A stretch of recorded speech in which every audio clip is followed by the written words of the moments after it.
The Gift of the Magi.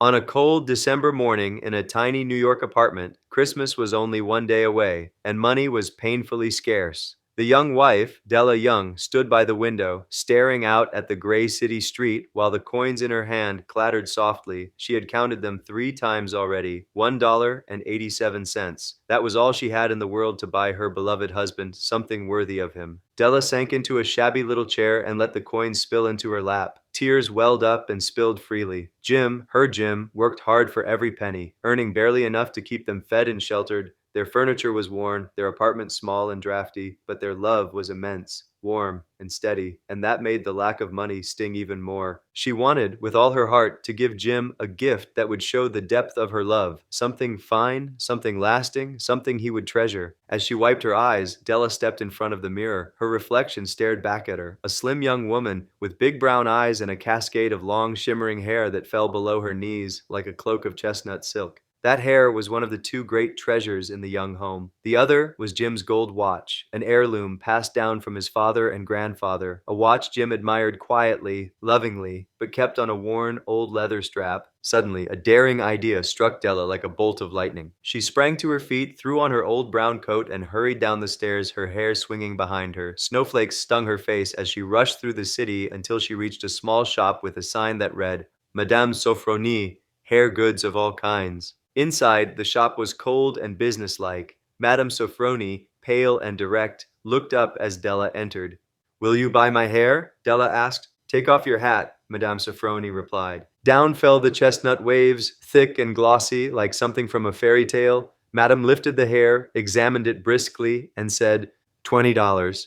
Della hardly hesitated. Within moments, her glory was gone, and she stepped back onto the street with short curls framing her face and $20 in her pocket. With her newfound money, now $21.87, Della searched every store she could find.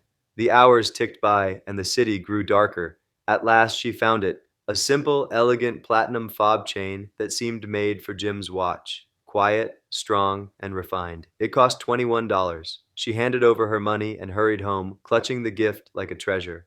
Upstairs in their little apartment, Della curled her freshly cut hair the best she could and tried to calm her worry. Would Jim think her ugly? Would he still find her beautiful? She waited, tense and hopeful, until she heard his footsteps climbing the stairs. The door opened.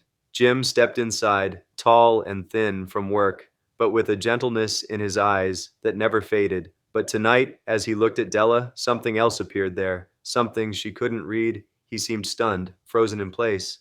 Jim, darling, Della cried, don't look at me like that. I had my hair cut and sold. Because I couldn't have lived through Christmas without buying you a gift, my hair will grow back. Don't you love me just the same?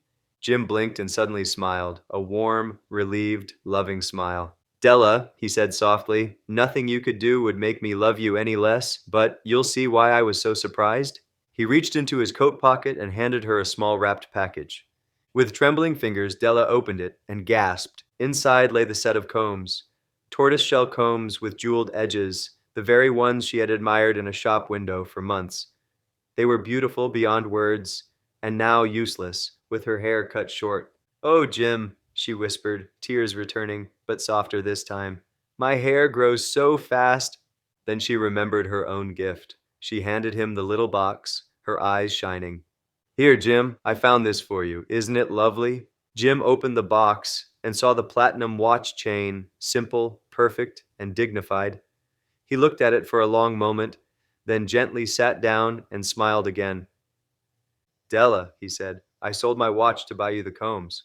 The room was silent for a beat. Their 2 precious treasures, her hair and his watch, were both gone, and yet they laughed.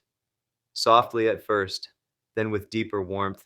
For what they had really given each other was far more valuable. They had given a sacrifice. Love, the willingness to give up their greatest treasure for the sake of the other. O. Henry ends the tale by reminding us that the first givers of Christmas, the Magi, brought wise gifts, yet none were wiser than the gifts Jim and Della gave each other, gifts born from love and selflessness. And so, in that little apartment on Christmas Eve, 2 young people without wealth discovered they were richer than kings.